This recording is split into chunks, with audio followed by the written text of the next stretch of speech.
நம்ம இப்போ தமிழ் மொழியின் அமைப்பு.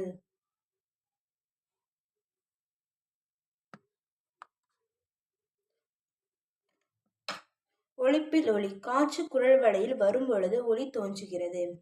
அங்கே குரல் நான்கள் இருபுறம் 2 உள்ளன. அவை நன்றாக அமையக்குள்ளன. அவை சாதாரண நிலையில் பிரிந்துள்ளது.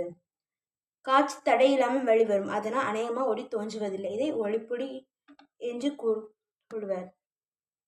குரல் வழி தடையொலி. இதை அடைப்புலி என்றும் கூறுவர்.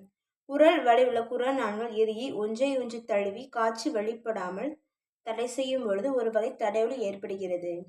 அதனை குரல் வழி தடையொலி என்பர். ஆ இவ்வர்கள் ஒலிக்கப்படுகின்றன. இதனை அடைப்புலி என்றும் கூறுவர். ஒலிப்பு ஒலி. குரல் வழியில் உள்ள குரல் நான்கள் பட்டும் படாமலும் பொருந்துவதால் அவை நெருங்கி காற்றை குறுகலான வழியில் வெளிப்படுகின்றன. இந்த நிலையில் உள்ள அசைவுகள் உண்டாகின்றன. இதனை ஒலிப்பு ஒலி என்பது. பொதுவாக உயிர் ஒலிகள் இவ்வகை சார்ந்தவையாகும். தடையொலி. 2 ஒலி உறுப்புகள் பொருந்தி காற்றில் தடை ஏற்படுவதால் உண்டாகும் ஒலி தடையொலியாகும். க, த, ப, ம முதலான இதனை வெளிப்பொலி என்றும் வழங்குவர். உரசொலி.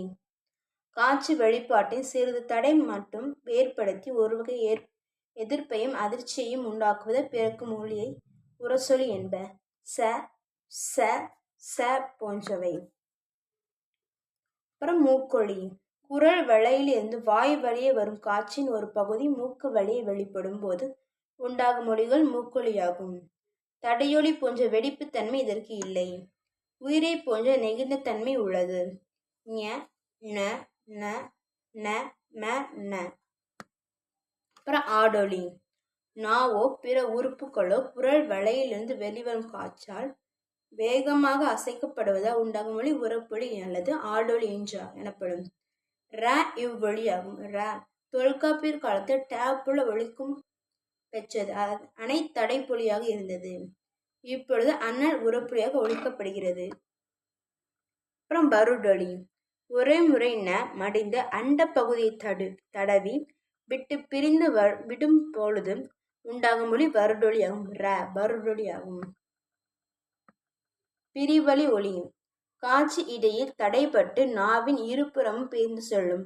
இதனை பிரிவில் ஒலி என்பர். மருங்கொலி என்றும் இது கூறப்படும். இவற்றில் உரசுத்தன்மையும் உரசற்ற தன்மையும் உள்ளது.